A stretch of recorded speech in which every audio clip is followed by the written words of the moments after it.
There he is, guys. Look at this. He's a monster. 6 days. 1 man. 0 common sense. Welcome to paradise, or whatever you call a place where coconuts are your best friends and fresh water is more valuable than your college degree. Our brave volunteer, let's call him the Coconut Whisperer, is determined to survive by catching lizards, grilling fish, and pretending he knows what he's doing. Every crackle of fire is dramatic enough to deserve background music. It's Survival, the musical, proudly presented by YouTuber The Wooded Beardsman. Rewind to the beginning. 1 passenger, 1 plane, and 1 catastrophic upgrade to skydiving. The engine bursts into flames like it just found out its ex moved on. The propeller snaps, pieces fly everywhere, and our poor guy plummets into the ocean faster than his life decisions. Not exactly the beach vacation he Googled. Miraculously, he surfaces alive, clinging to a floating suitcase. Proof that sometimes baggage really does save lives. It's not much, but it beats drowning. Kicking like a frog on espresso, he paddles to shore and collapses on the sand, looking like a wet burrito who's seen too much. He lies there gasping, trying to process the world's most aggressive wake-up call. Blue sky, salty air, full body trauma. He thanks the heavens for letting him keep all his limbs and at least part of his dignity. Around him, untouched paradise stretches endlessly, the kind you'd see on postcards, if postcards came with hunger and mild PTSD. He spots a coconut. With the confidence of a man who's watched 1 survival video, he smashes it open and downs the juice like it's a frat party in 2003. Then he tosses the shell into the ocean like Poseidon can deal with it. Next mission? Build shelter. Armed with a knife and poor judgment, he chops palm leaves and gathers a few coconuts, because why not hoard the only thing that grows here? He clears the ground like a man possessed, swinging his knife like he's auditioning for Pirates of the Caribbean, Broke Edition. If there were a Best Machete Choreography award, he'd win. Mainly for effort, not accuracy. Along the beach, he finds dry bamboo scattered around like IKEA parts with no manual. Using fishing line from his luggage, he ties everything together. It's not OSHA approved, but it's something. He drags in more driftwood, stacking pieces like an overconfident Jenga player until a triangle-shaped home emerges. Feeling proud and half dead, he eyes the coconut tree nearby. Of course he's going to climb it. Men see trees, they climb. It's science.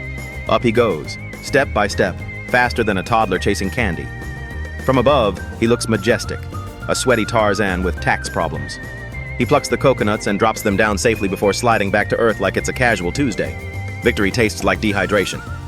Then reality kicks in, literally. Sharp rocks cut into his feet and he worries about infection.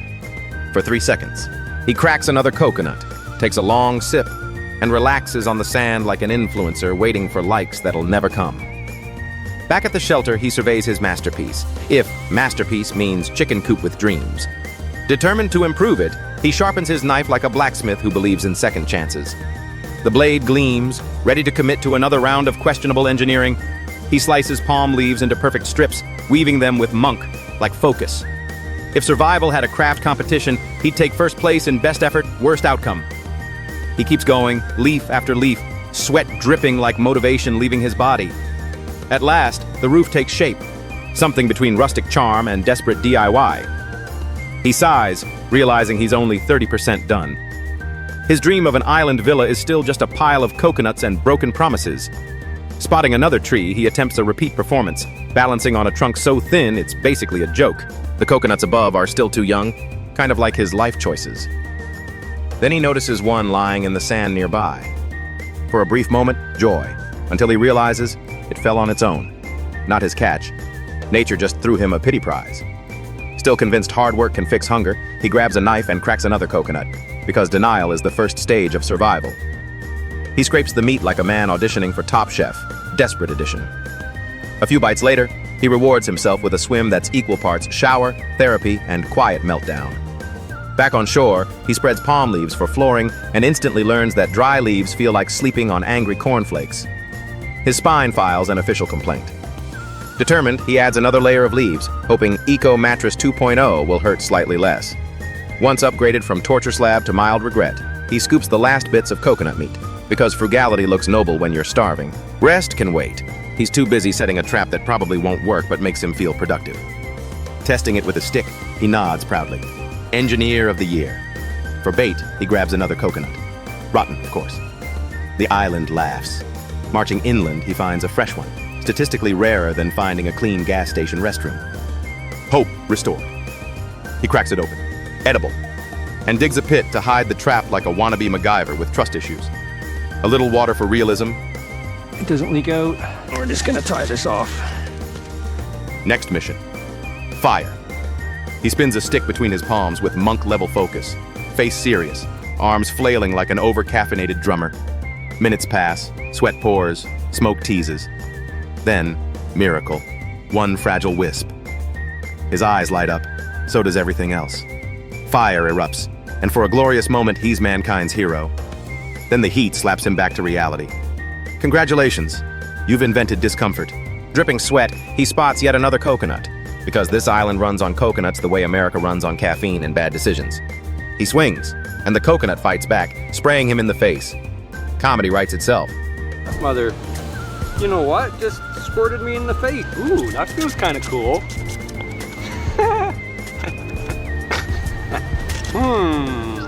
Got me thinking. Then drinks slowly, savoring victory and mild dehydration.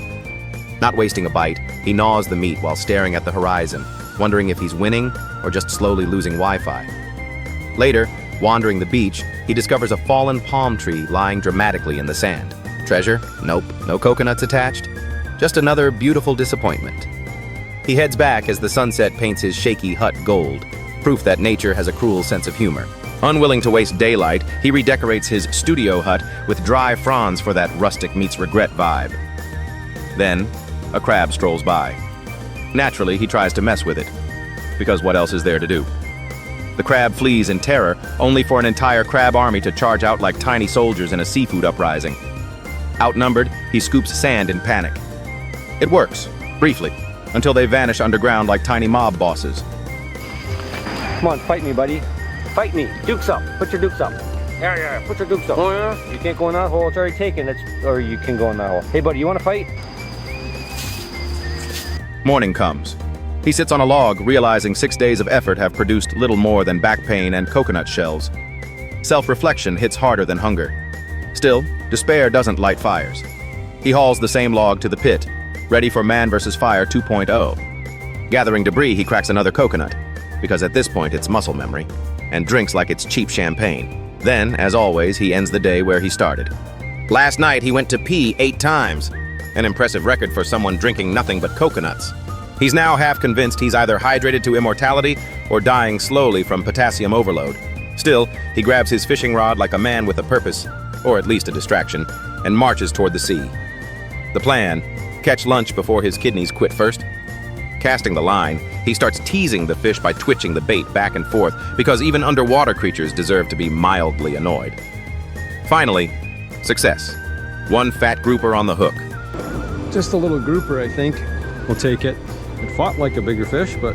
One unlucky barnacle becomes bait for round 2. A quick smash, hook, toss, boom, instant bite. The ocean clearly didn't get the memo about playing hard to get. One fish after another, like a buffet line that forgot to close. By the end, his catch pile looks like a small seafood market run by one exhausted man. Among them, one monster fish steals the spotlight and most of his pride.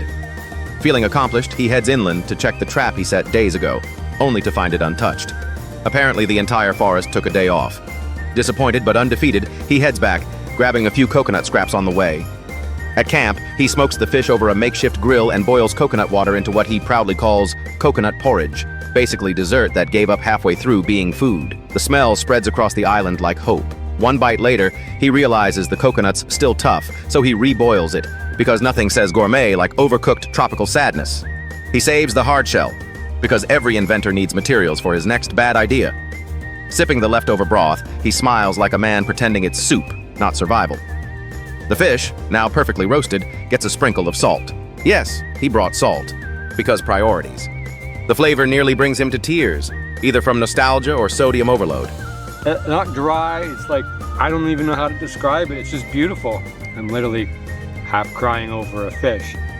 I will let you know by the end if I enjoy being solo this much. Like, I don't mind being alone. But in the evenings, I don't like to be out. I like to be home. You know, I like to be with my family. Because if you're a hunter, that's what you do. You go out, you hunt, you come back, you bring meat home. It's weird to eat things that you catch by yourself. When the feast ends, only a fish head remains. So he sharpens his knife dramatically, because every hero needs a montage. The porridge thickens into mush, which he eats straight from a coconut skull like a proud caveman with table manners.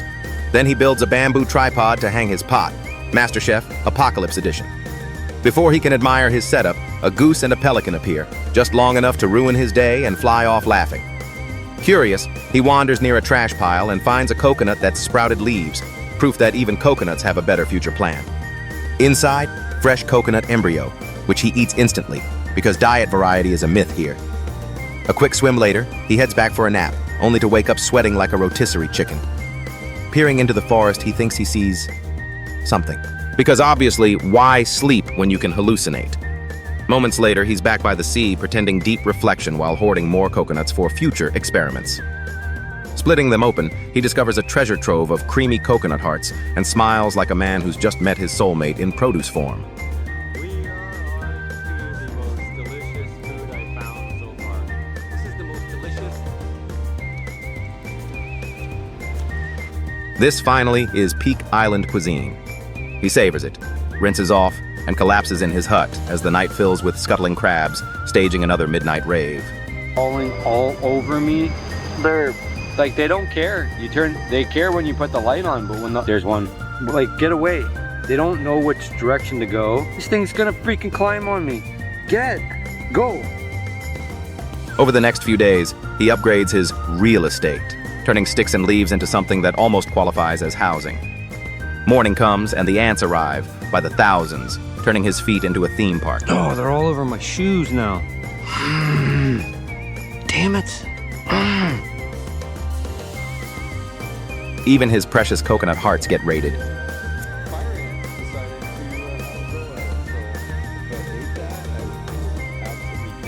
Furious but pragmatic, he extends the chimney outside to vent smoke. Turns out even huts need better ventilation than apartments in July. That night, he finds a random animal bone near his bed. Normal people would worry. He calls it decor. Using fish as bait, he ventures into the woods, waging war on mosquitoes and regret. Hours later, he's back at the shore, fishing again. Cast after cast, nothing. Not a nibble. His bait is ignored like a bad Tinder profile. Starving, he collects more barnacles, smashing them with growing despair and optimism in equal measure. But luck's gone. No fish, no glory. He cracks open another old coconut just to chew on disappointment. It's stale, bitter, possibly moldy, but calories are calories. Half-eaten, he hides the rest on a palm branch like treasure, then returns to face his 3-day-old fermented porridge. On this island, the food pyramid has one layer, and it's coconut. After finishing his questionable meal, our hero hauls the pot to the ocean and dumps it like a failed cooking show contestant. The fish may not have asked for leftovers, but hey, free buffet's a free buffet. He then scoops up some seawater, tosses in a handful of barnacles he pried off the rocks, and starts boiling them like it's the island's version of fine dining. A pinch of salt for flavor, a gallon of regret for realism. Next up, his signature coconut soup a la desperation. He stabs a makeshift spear into a palm tree like some ancient warrior who clearly didn't read the no fishing sign and heads to the shore, eyes locked on a few stingrays gliding by. He sneaks closer, channeling every National Geographic documentary ever made, until the fish flips its tail and bails. The look on his face says it all. Betrayal. Wandering off, he spots a weird fruit hanging nearby. Bright, shiny, and 100% I dare you to eat this. He wisely passes, declaring it a hospital special, probably the only smart choice he's made all day. Further down the path, luck redeems itself. A few ripe fruits drop from a branch after a quick shake. One sniff, and he's chewing like a happy squirrel. He even plants the seeds, hoping one day his grandchildren will enjoy vintage survival mangoes. With sugar levels restored, he strolls the beach, pockets more random fruits, and cracks open yet another coconut. At this point, he's more addicted to coconut water than most people are to Instagram. He sharpens his spear again and sets it in the sand like a lifeguard for fish, then goes back to harvesting barnacles off the rocks. Romantic sunset, soft breeze, shimmering ocean. All that's missing is dinner, which never shows up. So it's back to camp for boiled snails and a brainstorming session about tomorrow's menu.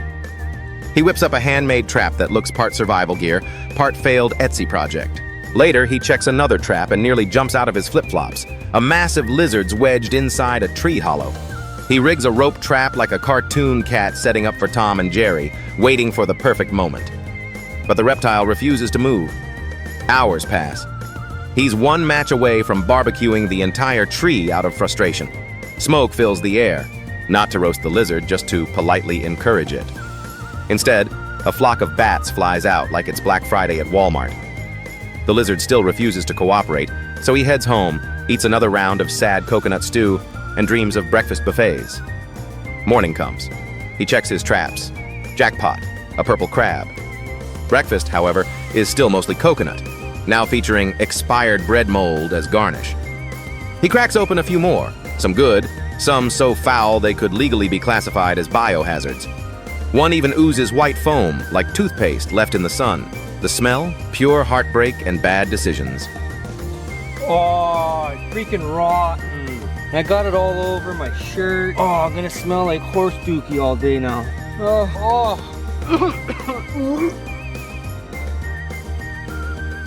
Wiping off his knife and pride, he trudges back to camp, scrubbing his hands and shirt with sand, nature's dry cleaner. Back at base, he rebuilds traps, starts a fire, and finally confronts the escaped lizard from yesterday. This time, it's personal. One swift strike later, the mini dragon is caught. Believe that. There he is, guys. Look at this. He's a monster. Look at this beast. It looks like a freaking dinosaur. It's so wicked. Blends in so good to the background too. Like, can you barely see it in the background? It's amazing. So grateful. He cleans it, salts it, and grills it over the smoky island fire. Proud, exhausted, and slightly terrified of his own cooking. Lizard BBQ paradise. While the lizard roasted over the fire, our island chef decided multitasking was the key to happiness and survival. He propped up his fishing rod, hung the poor reptile trophy beside it, and stretched out on the sand like a man who just discovered vacation mode on hard difficulty. The plan was simple. Relax until something tugs the line, then sprint like a contestant on Survivor, Hunger Edition. When the lizard finally finished cooking, he sliced it open and took a bite. The taste? Somewhere between smoky chicken and I can't believe this is edible. A bit chewy, but after 7 days of disappointment, it was basically fine dining. Every mouthful was a victory lap. Feeling invincible, he went coconut chopping, only to chop his own finger. A lesser man would quit. He just drank a coconut in revenge. Hydration, 1. Dignity, 0. Still hungry, he grabbed his spear, slipped on flippers, and dove into the surf like a budget Aquaman. Within seconds, a wave smacked him upside down. Classic slapstick, courtesy of Mother Nature. Undeterred, he plunged again and, miracle, caught a fish. Back on shore, he cleaned it, scaled it, gutted it, and roasted it like a proud caveman rediscovering seasoning. As the sun melted into the horizon, he ate by firelight, proving once again that patience and salt cure almost anything. When the last bite was gone, he grabbed his traps and headed into the jungle. More traps meant more chances, and fewer sad dinners. He set them up, crawled back to his hut, and passed out before the mosquitoes could file another complaint. Hopefully it's a nice clear day again tomorrow, I guess. I don't know. Haven't had a rainy day yet. Hopefully not. Hopefully it doesn't start. So anyway, good night. I'll see you guys tomorrow. Morning broke with perfect weather. He built a bonfire, took a celebratory ocean bath, and found some plastic bottles washed ashore. Because why not? DIY paddle time. Using a burnt stick, he drilled holes, attached the bottles to a wooden branch, and voila, created the most questionable oar since cavemen invented disappointment. He inflated his raft, after several dramatic fainting spells, paddled out and cast his line. The sea mocked him with silence. Convinced it was getting dark, he turned back, only to realize it was just backlit sunshine. Still, persistence paid off. He dove again and speared 3 decent fish. Dinner was secured, morale restored. Later, he trekked uphill through the forest, chasing a cold breeze like it owed him rent. From the ridge, he spotted distant islands, each one whispering, "Build a raft and come visit." He searched for fresh water, poked at coconuts with a stick, and failed spectacularly. After a few frustrated throws and some creative vocabulary, one finally fell. Victory! He cracked it open, chugged the juice, and forced down the flesh with the enthusiasm of a kid eating vegetables. Fueled by stubborn pride, he whacked at more trees until coconuts rained like nature's piñata. His backpack soon weighed more than his willpower. Back at camp, he dumped the haul and paddled out again. A few minutes later, fish on. Look at that. Got ourselves a grouper. The survival raft works, and I'm sure we can get bigger ones. That's the point of this raft, is to get bigger fish. Dude, fish on. Overjoyed, he dumped all his bait into the water like Oprah giving away cars. "You get a fish! You get a fish!" Unfortunately, the tide had other plans. It dragged him halfway to Narnia before he clawed his way back. But fate had one last surprise. His rod bent, heavy as hope. He reeled in a massive yellow-striped fish, a meal worthy of fireworks. He grilled it under a sky turning violet, sprinkled sea salt, washed it down with coconut water, and slept like a man who'd just beaten the island on expert mode. The next morning, likely his last day, he cracked open some dry coconuts. Most were empty promises. Finally, one had beautiful white meat. He scraped pure coconut oil, chewed the spongy heart, and called it breakfast. Venturing uphill again, he found a new beehive but decided not to challenge the bees' homeowner associations. Instead, he snacked on more coconut until his body threatened mutiny. Later, he rebuilt a trap and caught a crab that tasted like regret, tough and pointless. He skipped dinner, chopped a few more coconuts out of spite, and walked to the riverbank. There he found a tiny coconut, barely worth mentioning, and tried fishing one last time. Nothing bit. Night fell. The rain poured. Crabs moved into his hut without paying rent. Drenched and homeless, he huddled beside the fire all night, steaming like a forgotten rotisserie chicken. As dawn returned, he stared into the fading embers, exhausted but proud. 7 brutal, hilarious, coconut-scented days, proof that survival isn't for the weak, the picky, or the Wi-Fi dependent. What would you cook first if you were stranded here? Hit subscribe and join the chaos on Catch and Cook Survival.